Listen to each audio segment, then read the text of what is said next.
gostaria de trazer aqui um assunto bastante polêmico, um assunto que tem sido tratado de uma forma um pouco esquecida.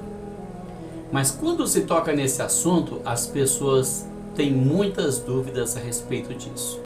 Eu estou falando a respeito da grande tribulação. Há uma pergunta que ressoa no ar porque há divergência de ensinamentos em relação ao futuro da igreja. O que é que vai acontecer? A igreja vai passar pela grande tribulação? Porque tem uma passagem em Apocalipse que menciona: estes são os que vieram de grande tribulação.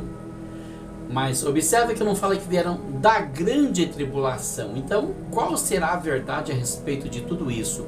Será que a igreja vai ter que passar por um banho de sangue para ser recebida no céu? Ou será que a igreja vai ser tirada antes da grande tribulação? É esse o assunto que nós vamos estar discutindo nesta manhã, baseados nas evidências contidas nas Sagradas Escrituras. Em primeiro lugar, eu quero ler um trecho da Palavra de Deus em 1 Tessalonicenses capítulo 4, versículo 13 até o 17, que diz assim: Não quero, porém, irmãos, que sejais ignorantes acerca dos que já dormem, para que não vos entristeçais como os demais que não têm esperança. Porque se cremos que Jesus morreu e ressuscitou, assim também aos que em Jesus dormem, Deus os tornará a trazer com ele. Dizemo-vos, pois, isto pela palavra do Senhor, que nós, os que ficarmos vivos para a vinda do Senhor, não precederemos os que dormem. Porque o mesmo Senhor descerá do céu com alarido e com voz de arcanjo e com a trombeta de Deus. E os que morreram em Cristo ressuscitarão primeiro. Depois nós, os que ficarmos vivos, seremos arrebatados juntamente com eles nas nuvens, a encontrar o Senhor nos ares, e assim estaremos sempre com o Senhor. Bom, em primeiro lugar, vamos analisar esse texto, que Paulo expressou esse conhecimento dos mistérios de Deus para que os crentes não se entristecessem. Qual é o motivo do consolo aqui? Saber que os que dormem em Cristo, eles não estão perdidos. É o primeiro ponto que ele aborda, que é isso. Os outros que não são crentes, que não creem em Deus, eles não têm esperança. A coisa mais triste da vida é você perder uma pessoa que você sabe que não tem pacto com Deus e que não tem esperança, porque você sabe que essa pessoa está perdida para sempre. Mas nós temos uma viva esperança dentro de nós. Nós sabemos que Jesus morreu e ressuscitou para nos salvar. E que quando nós fecharmos os olhos nesse mundo, nosso espírito estará com o Senhor. Tem aquelas pessoas também que acham que quando a gente morre, a gente não vai para o paraíso. A gente fica dormindo no pó da terra. Isso é falta de conhecimento da Escritura, irmão. Porque a palavra, ela mostra claramente que o nosso corpo mortal, ele dorme no pó da terra. Mas o nosso espírito volta para a presença de Deus. Quem tem pacto com Deus vai para o paraíso, um lugar intermediário até o dia do arrebatamento, um lugar de muita alegria, um lugar de muita paz, um lugar de descanso. Os que não morreram em Cristo, os que morreram e não tinham Jesus como Salvador, eles vão para o inferno, que também é um lugar intermediário. O inferno, o qual a Bíblia menciona, não é um lugar eterno. É um lugar intermediário de castigo para os maus, para os pecadores que não têm Jesus, que não se arrependeram dos seus pecados, que não quiseram reconhecer o senhorio de Cristo. Esses vão para esse lugar, porque eles estão perdidos. E não é Deus que manda alguém para o inferno, a pessoa escolheu esse caminho. A partir do momento que você não aceita um advogado, você já está condenado. Não tem essa de falar, Deus mandou para o inferno porque ele é mau. Não, você escolheu ir para lá porque você não aceitou a defesa do seu advogado. Simples assim. A salvação não tem mistério, a salvação é simples. A pessoa vai para esse lugar e ela fica ali, é um lugar intermediário, até o dia do juízo final. Vai durar mais do que os crentes, porque os crentes vão ficar no paraíso até o dia do arrebatamento. Mas os perdidos ficarão no inferno até o dia do juízo final, quando eles vão sair dali ressuscitar, tomar o corpo que eles usaram aqui na terra, passar pelo grande julgamento e ser lançado no lago de fogo. Aquele sim é eterno. Em Apocalipse diz que até o inferno e a morte serão lançados no lago de fogo, porque ali é um lugar eterno, dali não sai mais. Então existem essas coisinhas que a gente precisa encontrar na palavra de Deus, precisa ter interesse, boa vontade para aprender, porque quando você não tem interesse, você não vai aprender nada das coisas de Deus. Se você pega a Bíblia, dá uma olhadinha, lê um capítulo da Bíblia, fala, pronto, já li a Bíblia, já fiz a minha obrigação. Realmente você não tem interesse, você só quer fazer a sua obrigação. Quem tem interesse tem amor, quem tem interesse tem curiosidade, quer saber o que vai acontecer com ele, quer procurar saber, se investiga e descobre essas coisas que são contidas, né, nas Escrituras. Você só precisa aprender a ler a Bíblia em sentido de oração, pedindo a Deus para iluminar a sua mente, o seu coração, para você compreender aquela palavra. Se não tiver boa vontade da sua parte, tenta imaginar uma pessoa conversando com você, você olhando para os lados, assopiando. A pessoa vai ficar triste, vai falando, não, essa pessoa não quer conversar comigo, não está me dando atenção. Deus é a mesma coisa. Você quer aprender as coisas de Deus? Dê atenção para Ele, mostre boa vontade, mostre interesse, porque é seu interesse. Paulo está ensinando para que os crentes em Tessalônica e depois todos os outros do mundo todo, inclusive nos dias de hoje, nós não tenhamos que ficar triste. É claro que o momento da morte é triste, você perder alguém, mas você sabe que aquela pessoa foi morar com Deus. Mais cedo ou mais tarde você vai encontrá-la de novo, se você continuar no caminho de Deus, se você não se desviar. Mas os que não têm esperança se entristecem porque não sabem para onde foi o seu ente querido, se foi para algum lugar ou se acabou tudo ali. Eles não sabem nada, eles não têm fé, eles não têm... A fé é um dom de Deus, eles não têm esperança, e a esperança também é um dom de Deus. Então Paulo está dizendo, olha, eu digo essas coisas para que vocês não sejam ignorantes a respeito dos que já partiram desse mundo, para vocês não se entristecer como os outros que não têm esperança, porque os outros se entristecem mesmo, né? Ele continua dizendo, se nós cremos que Jesus morreu e ressuscitou, então podemos crer também que Deus vai trazer os que morreram em Cristo com Jesus, como trouxe Jesus, vai trazer os que morreram em Cristo também. Aí ele toma posse da palavra do Senhor, dizendo, dizemos-vos isto, pois pela palavra do Senhor. Ou seja, foi o Senhor que me deu essa palavra. Quem ficar vivo para a vinda do Senhor, não precederá os que dormem. O que quer dizer isso? No dia do arrebatamento, os que estiverem vivos não vão subir primeiro. Primeiro vai subir os que morreram em Cristo. O espírito dessas pessoas está no paraíso com o Senhor. Ele vem buscar a igreja, ele traz os espíritos dos que já morreram, eles descem, tomam o corpo, ressuscitam e sobem para as nuvens. Depois então é que Jesus dá ordem aos seus anjos para arrebatar os que estão vivos. Então você vai estar aqui de repente, não está nem sabendo o que está acontecendo. Tem gente saindo da sepultura e subindo e você não está vendo, porque é no mundo invisível, no mundo espiritual. Aí de repente você está ali na sua plena atividade, um anjo te arrebata, te leva para as nuvens para encontrar o Senhor. E quando chegar lá, você vai ver aquela multidão enorme ao lado do Senhor, e você vai estar incorporando aquela multidão, vai fazer parte dela, vai ser mais um, e outros vão chegando, e outros, porque do mundo inteiro vai chegar gente que creu em Jesus, espera o dia do arrebatamento, é branco, é negro, é chinês, é japonês, é irlandês, é italiano, é espanhol, mexicano, de todas as nações. As pessoas serão arrebatadas, aqueles que creram em Jesus e esperaram o dia do arrebatamento da igreja.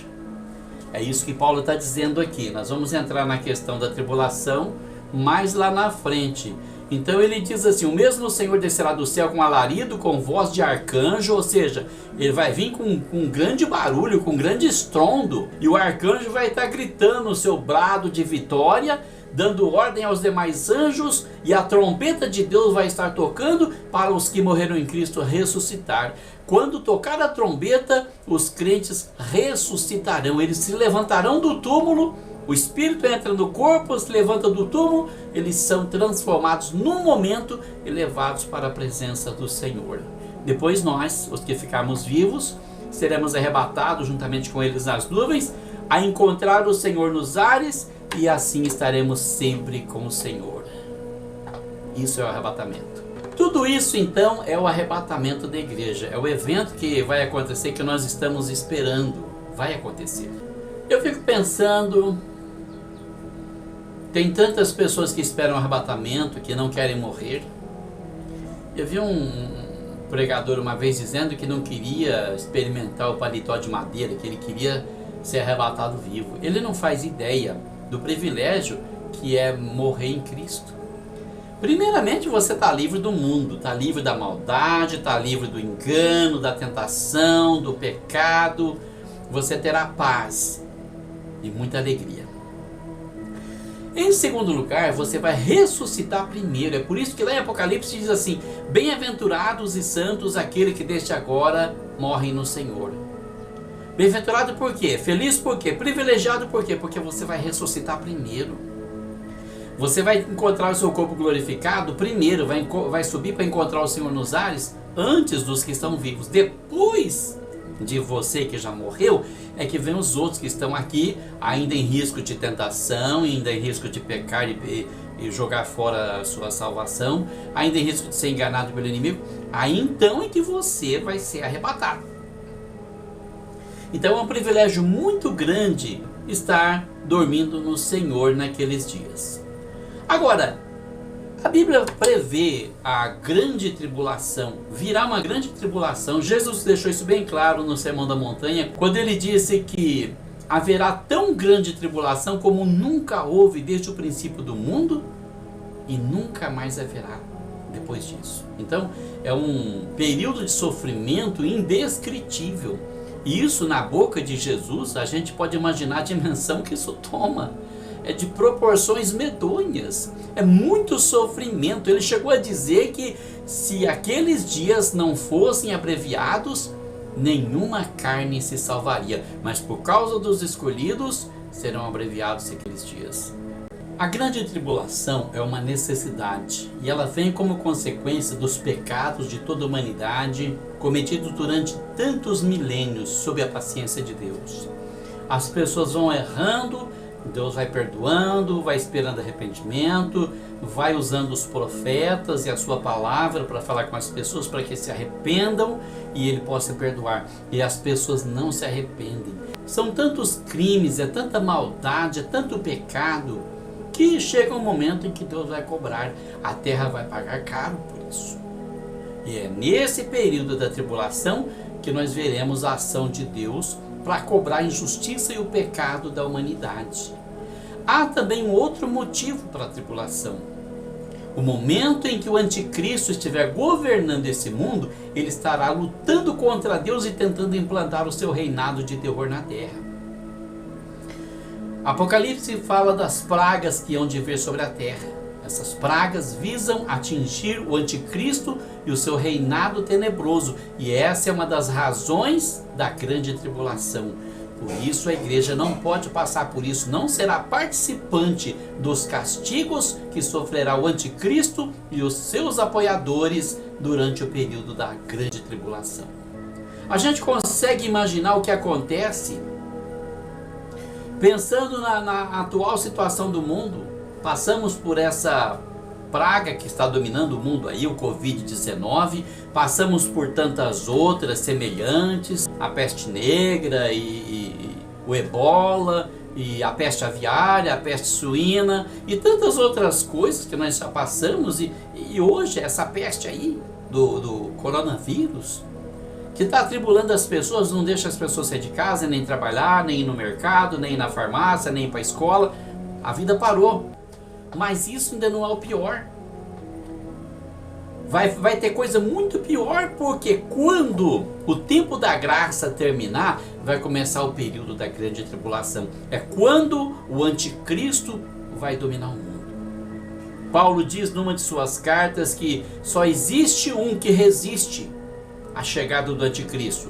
E deixa claro que esse um é o Espírito Santo, que está aqui com a igreja. E quando a igreja for arrebatada, então o Espírito Santo vai subir com a igreja, e aí então o mundo vai estar livre para receber o anticristo. E quando o anticristo tomar conta desse mundo, vai governar com ferocidade e terror. Tem gente que reclama de ditadura, fala da ditadura militar, pensa que passou por sofrimento, não faz ideia. Ditadura militar, para começar, um embuste. Nunca houve, né, ditadura militar. Houve ditadura Vargas, porque de 64 a 85 houve um regime de exceção, regime militar. Para quem estuda sabe. Mas não vamos entrar nesse mérito. A questão é, vai haver muito sofrimento, muita opressão, e ninguém terá liberdade para falar em Deus, ou ao menos pensar em Deus. George Orwell previu uma fiscalização chamada Polícia do Pensamento. E hoje nós podemos ver que a tecnologia avançou tanto que qualquer pessoa pode ser espionada em casa. Você pode estar com o celular desligado, sem bateria, e mesmo assim é possível que alguém esteja espionando você. Vai ficar pior. A tecnologia está aumentando, está mudando, está avançando cada vez mais. Quem conhece computador sabe que existem processadores de computador, e fala em computadores de última geração, não faz ideia do que está acontecendo nos países de primeiro mundo, quando a tecnologia está avançando até chegar às raias da loucura. E a tecnologia vai sim ser usada pelo anticristo para controlar o mundo todo. Você pode estar dormindo na sua casa e estar sendo espionado. Aquilo que acontece nos reality shows da televisão vai ser ao vivo e a cores, vai ser real e vai ser muito pior, vai ser muito mais fiscalizado do que alguém pode mostrar. Então, nesse período de grande tribulação, a igreja estará aqui? Vai estar passando por tudo isso? João diz em Apocalipse que haverá a marca da besta. Toda pessoa que aceitar a marca da besta estará perdida para sempre. E você começa a pensar, qual será a marca da besta?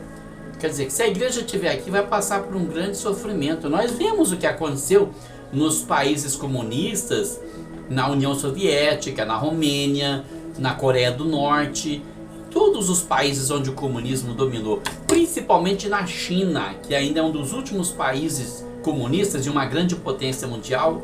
O que acontece? A tortura que fazem com os crentes para que eles neguem a Jesus. Tem que negar a Jesus, tem que assinar um documento dizendo eu sou ateu, tem que assinar um documento dizendo eu não acredito em Jesus. Muitas vezes os filhos são torturados na frente dos pais para os pais negarem a fé. Mas isso ainda é nada perto do que vai acontecer quando o anticristo dominar o mundo. Agora, a Bíblia mostra claramente que Jesus é fiel. Ele vela pela sua igreja, ele guarda a sua igreja. Podemos observar aqui em Isaías capítulo 26, versículos 20 e 21, onde Deus diz assim: vai, pois, povo meu, entra nos teus quartos e fecha as tuas portas sobre ti. Esconde-te só por um momento até que passe a ira, porque eis que o Senhor sairá do seu lugar para castigar os moradores da terra por causa da sua iniquidade, e a terra descobrirá o seu sangue e não encobrirá mais aqueles que foram mortos. Deus escondendo o seu povo para não sofrer a ira. Como ele fez lá no Egito, quando ele falou o anjo da morte vai passar pela terra do Egito, ele disse para os israelitas passar sangue de um cordeiro no umbral da porta e ficar dentro de casa, e fechar a porta, e fechar a janela, e ficar preso dentro de casa, porque o anjo da morte ia passar. Ele se preocupa com o seu povo, ele salva o seu povo, ele livra o seu povo dessa tribulação. Vamos observar também onde está escrito em 1 Tessalonicenses capítulo 5, versículo 9, onde ele diz assim: porque Deus não nos destinou para a ira, mas para a aquisição da salvação por nosso Senhor Jesus Cristo. Então ele não vai deixar você passar pela tribulação. Ele sabe que nós temos um limite, que nós somos frágeis, que nós podemos negar a Deus com facilidade. E olha, ele ajuda você. Ele está sempre ajudando você. Eu não estou aqui, eu não sou fiel a Deus porque eu sou melhor do que ninguém, porque Ele me ajuda. Se Ele parar de me ajudar, eu faço a mesma coisa que os outros fazem. Eu sou tão pecador quanto os outros, não sou melhor do que ninguém. Não sou mais santo, não sou mais puro, não sou melhor do que ninguém. O homem precisa se conscientizar disso. O homem é pecador, a mulher é pecadora, ninguém é perfeito, só Jesus foi perfeito. Por isso ele morreu no nosso lugar, por causa da sua perfeição, para expiar o nosso pecado, a nossa culpa e a nossa imperfeição. Também encontramos em Romanos capítulo 2, versículos 5 e 6, que está escrito assim: mas segundo a tua dureza e teu coração impenitente, entesouras ira para ti no dia da ira e da manifestação do juízo de Deus, o qual recompensará cada um segundo as suas obras. Então olha só, vai ficar reservado para o dia do juízo aqueles que têm o coração duro e impenitente, aqueles que não se arrependem, aqueles que não buscam o conhecimento, aqueles que não se importam, não está nem aí. Você vai falar de Deus para eles, aqui eu não quero saber disso, eu tenho uma vida para viver, eu não estou nem aí, isso aí não é coisa para mim não, rapaz, sai fora, eu não quero ouvir falar disso. E a pessoa vai ignorando até chegar o momento em que a pessoa se vê perdido para sempre. Mas aqueles que procuram, aqueles que têm temor, eles obterão a salvação, eles terão uma via de escape. O apóstolo Pedro diz na sua segunda carta, no capítulo 3, que esta terra se reserva para o fogo e para o juízo no dia que o Senhor vai julgar a humanidade. E são essas pessoas que não se importam, que não têm interesse pelas coisas de Deus, que seguem seus instintos, apenas o instinto, não está preocupado em aprimorar sua mente para ter conhecimento de Deus e para ter temor de Deus, obedecer a sua palavra, serão reservados para aquele dia, o dia da ira. Mas a igreja não. Deus reservou coisas melhores para nós. Em Apocalipse capítulo 3, versículo 10, ele nos dá uma promessa gloriosa: como guardaste a palavra da minha paciência, também eu te guardarei da hora da tentação que há de vir sobre todo mundo para tentar os que habitam na terra. Não pode ser mais claro do que isso. Como guardaste a palavra da minha paciência, também eu te guardarei. Olha, se você foi fiel para guardar a palavra de Deus, como é que ele vai te deixar passar pela tribulação? Como é que ele vai deixar você ser provado no fogo? Olha, nega Jesus, nega, não mata seu filho na sua frente. Como que ele vai deixar você passar por uma coisa dessas? Abraão só teve um, que entregou o filho dele, porque Deus falou: eu quero o seu filho, ele entregou. Eu não entregaria os meus. Eu sou sincero, eu não tenho essa fé, eu não tenho essa dedicação. Por isso Abraão foi chamado pai da fé. Eu jamais seria pai da fé. Então, ele há de me guardar desse momento, porque ele dá a cada um fardo segundo as forças que você tem para carregar. Ele não vai dar para mim um fardo pesado demais, um fardo que eu não aguento carregar. Então ele vai me salvar, ele vai salvar você também. Ele sabe que você não tem capacidade para aguentar certas coisas. Aí ele confirma dizendo: se aqueles dias não fossem abreviados, nenhuma carne se salvaria, mas por causa dos escolhidos serão abreviados aqueles dias. Então, olha só, ele sabe perfeitamente a capacidade de cada um. E ele não vai exigir da gente uma coisa que a gente não tem condições de fazer. A Bíblia fala em Hebreus capítulo 11 sobre os heróis da fé, que muitos foram tentados, foram cerrados ao meio, foram mortos, crucificados, apedrejados, viviam em cavernas e covas da terra. Fala deles, são os heróis da fé. Nós não somos heróis da fé, nós não temos essa capacidade. Talvez alguma pessoa entre nós tenha essa capacidade, alguém que já viva para o Senhor, como Elias. Elias, uma pessoa que não tinha família, não casou, não tinha mulher, não tinha filhos, não sabemos se ele tinha pai e mãe vivos, ele não tinha ninguém, ele vivia pelas cavernas da terra. Era um homem que comparecia perante os reis para entregar a palavra do Senhor. Um homem que viveu exclusivamente para o Senhor, vida totalmente consagrada a Deus, tanto que quando ele disse: desça fogo do céu, o relâmpago desceu. Quando ele disse: olha, Senhor, me responde com fogo nesse altar do sacrifício, aquele raio desceu e lambeu o sacrifício, secou a lenha, queimou a lenha e secou até a água que estava no rego. Mas isso é para Elias. Nós não temos uma fé tão grande assim para viver absolutamente para o Senhor, para que Ele possa permitir que passemos por uma situação dessa, porque Ele sabe que nós estaremos perdidos para sempre. Também em 1 Tessalonicenses capítulo 1, versículo 9 e 10, o apóstolo Paulo diz assim: porque eles mesmos anunciam de nós qual a entrada que tivemos para convosco, e como dos ídolos vos convertestes a Deus para servir ao Deus vivo e verdadeiro, e esperar dos céus a seu Filho, a quem ressuscitou dos mortos, a saber, Jesus, que nos livra da ira futura. Olha, a ira de Deus vai descer sobre a terra. Pensa em quantos milênios essa terra vive pecando, vive profanando a santidade de Deus. Pensa em quanto sangue já foi derramado, sangue inocente, covardemente derramado por assassinos covardes.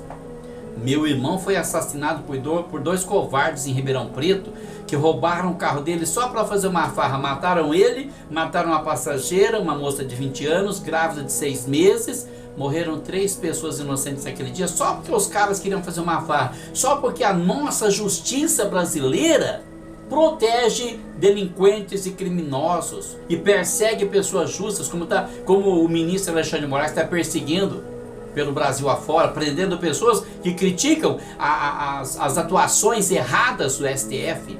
Isso sim é ditadura, isso é tirania. Mas esse poder vai cair diante do poder de Deus, porque Deus tem um plano para o Brasil. Meu irmão Dorival foi assassinado em 2006.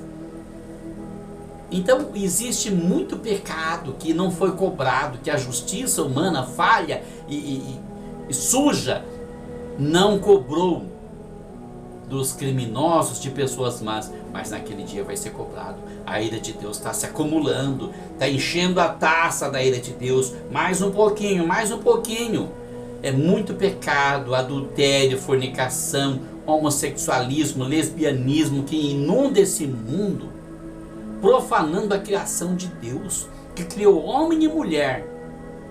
Também não criou homem e mulher para todo mundo andar com todo mundo. Todo pecado é errado diante de Deus, tanto o homossexualismo, como o lesbianismo, como o adultério, a prostituição. Isso é errado. Deus condena isso porque Ele criou o homem e a mulher para que eles convivam juntos no casamento com a bênção de Deus, sendo fiéis um ao outro, perseverando um ao outro, glorificando a Deus, ensinando as pessoas a ter temor de Deus. A ira de Deus vem, mas Jesus nos livra da ira futura se nós estivermos na presença de Deus. É importante que nós passemos o sangue de Jesus no umbral da nossa vida, não na porta da casa, mas na nossa mente e no nosso coração, para fazer o que é certo diante de Deus. Se nós formos fiéis, Ele será fiel. Se nós formos infiéis, Ele permanece fiel. Não pode negar-se a si mesmo. Que Deus abençoe a sua vida, em nome de Jesus.